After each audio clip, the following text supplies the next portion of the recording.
Hello, good evening, and welcome to Of the People, by the People, for the People, Why Public History Matters. This is a webinar introduction to public history. My name is Dr Karol Mullaney Dignam, and I am the Director of the Public History and Cultural Heritage Masters Programme at the University of Limerick. This evening, I will be discussing what public history is and why it matters. And there's an outline of the content of the webinar on the screen. So what is public history? The term public history refers generally, excuse me now, losing my notes, apologies. The term public history refers generally to history in public settings, in museums, libraries, archives, television, film, print and social media, cultural and heritage sites, local history societies, and wherever non-academic or popular audiences are found.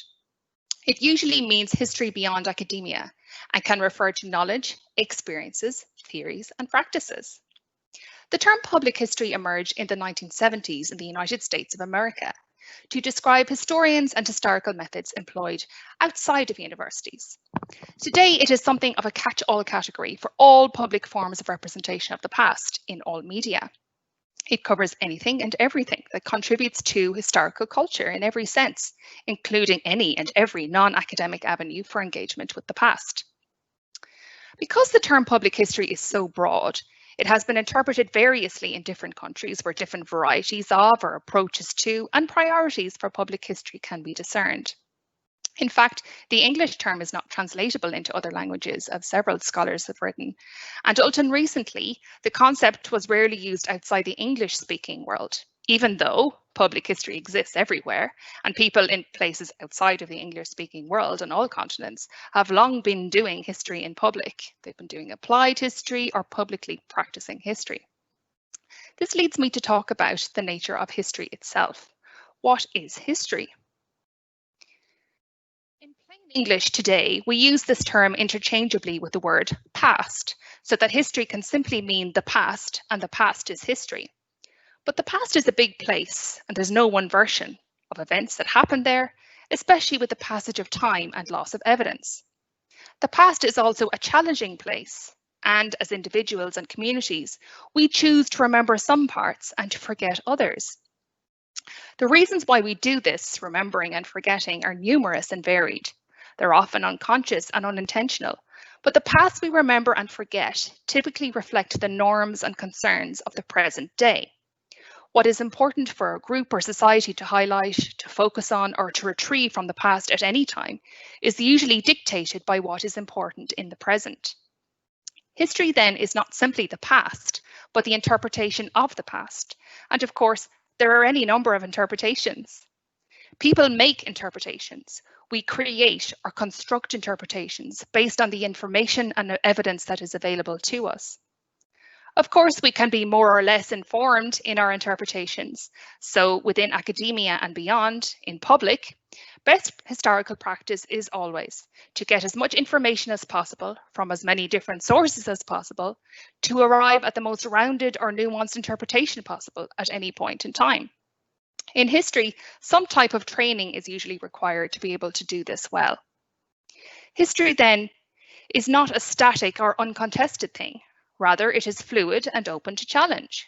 We often use the word or phrase history making or making history to refer to something unusual, an unusual achievement or endeavor. We use it to refer to something or someone we see as historically significant, to something important that will be remembered and recorded for a long time. History is not made in the past, it's made in the present. And if history is the interpretation of the past, then essentially anyone who engages with and interprets the past is a history maker. Those of us who do or make history in formal ways, who have training to do it professionally, are known as historians or have the word historical in their job title or description. The problem is that over the decades, history has been professionalized as an academic discipline and somewhat disconnected from popular audiences. Many of us academics are desk historians. When we're not teaching or drowning in an administrative work, we spend a lot of time working in the archives, thinking and writing alone, away from people, not engaging with the public or publics. And there's nothing inherently wrong with that in studying a subject for its own merits. This means, though, that until recently enough in Ireland, those doing and making history in public have not necessarily been historians or people with training in history making and doing.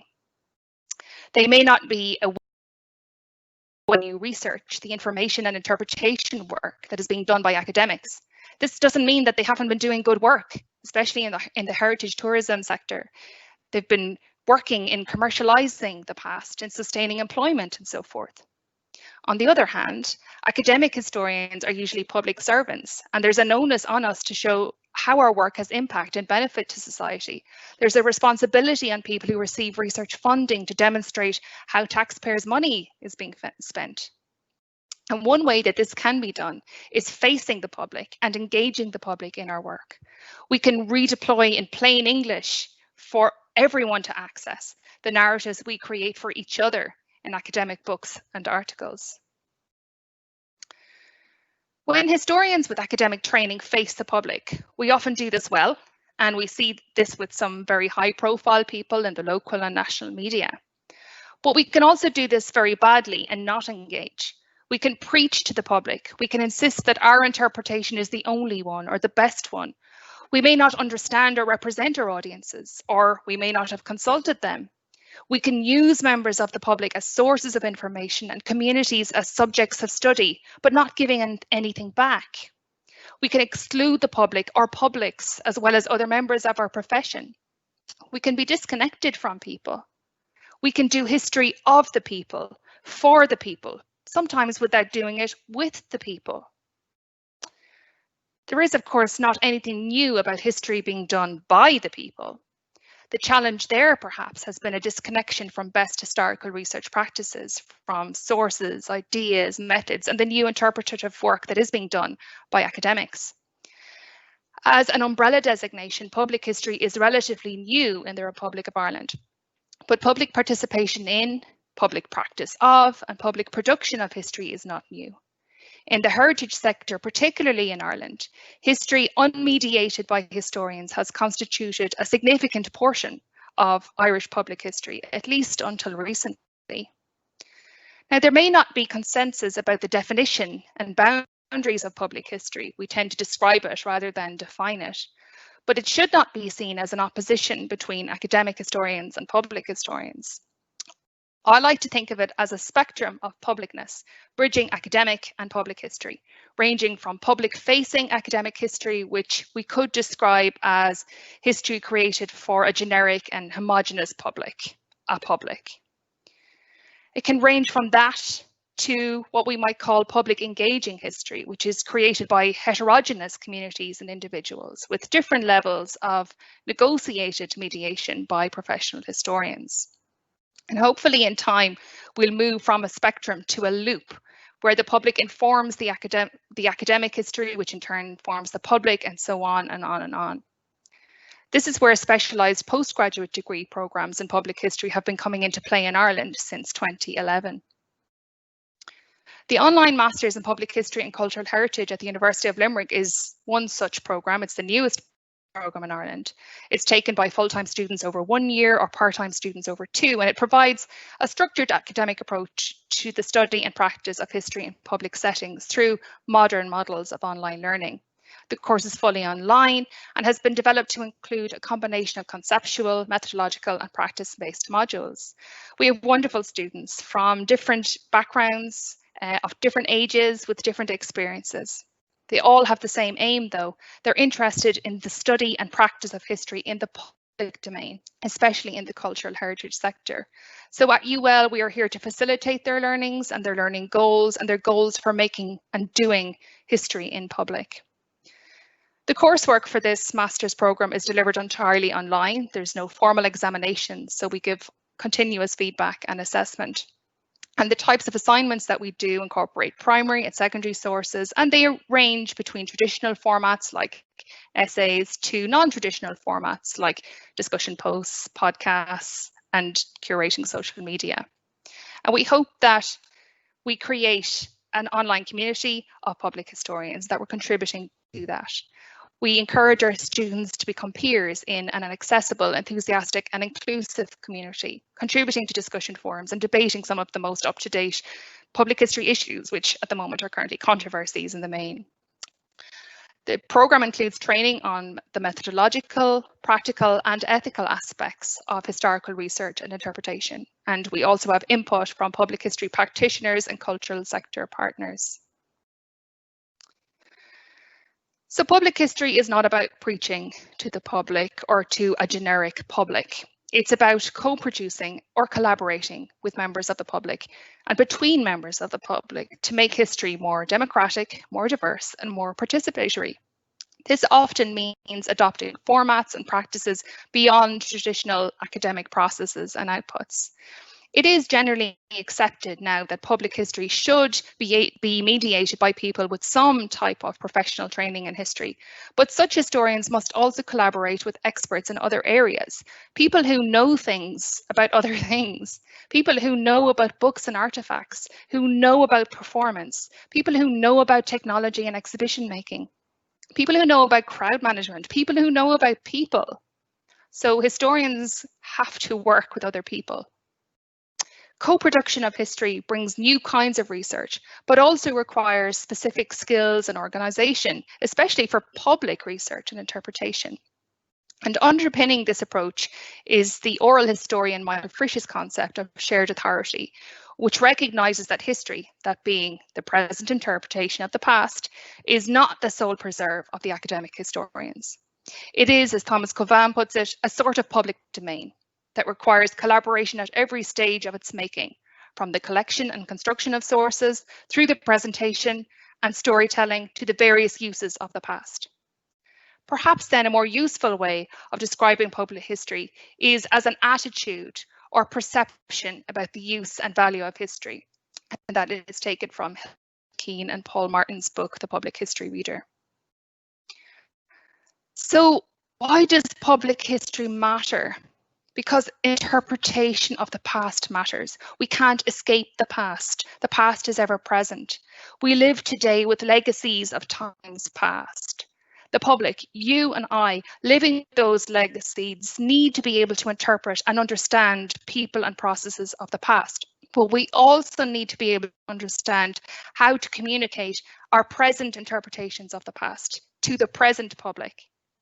History matters in this context because it expands and enriches our understanding of our humanity, past, present and future.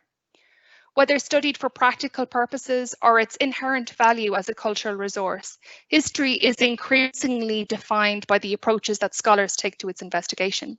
The development of social history, for example, which focuses on structure, change and agency, has shifted away from the narratives of great men of history, from those political, business and military figures, to less well-known people and minorities. This has been mirrored in public history, where some museums whose foundations are intertwined with colonial and racist structures have shifted emphasis from showcasing the collections of elite white men to displaying the existing traces of everyday lives of ordinary women and men. We inherit places, things and ideas, beliefs and artifacts that came from the people who came before us. And all of these tangible and intangible things together are usually described as our cultural heritage. Framing historical interpretation as well as the interpretation of the past in cultural terms implies a focus on meaning and representation as well as the production of the past, which of course can help to create more composite narratives for public consumption. According to Fáilte Ireland, the Irish National Tourism Development Authority, the culturally curious modern visitor, whether from the local community or further afield, expects an authentic experience relevant to a locality with layers of interpretation to be discovered at will. Our visitors, our tourists are more informed and expect to be informed and to be challenged. As tourists and visitors to cultural heritage sites, we, the public, can and should be demanding better, more informed, more nuanced interpretations to enhance our experiences. There are inherent biases in any heritage selection, preservation and exhibition process. But we also have a contemporary concern and demand for greater inclusivity in order to expand our understanding of the past. As citizens, we the public are, can and should be demanding better, more informed and more nuanced interpretations to enhance our lives and the lives of all in our communities. Sinead, that is the end of my presentation. Thank you for listening. On the slide, I'm showing you some readings, so I hope that you find some of those useful. Thank you.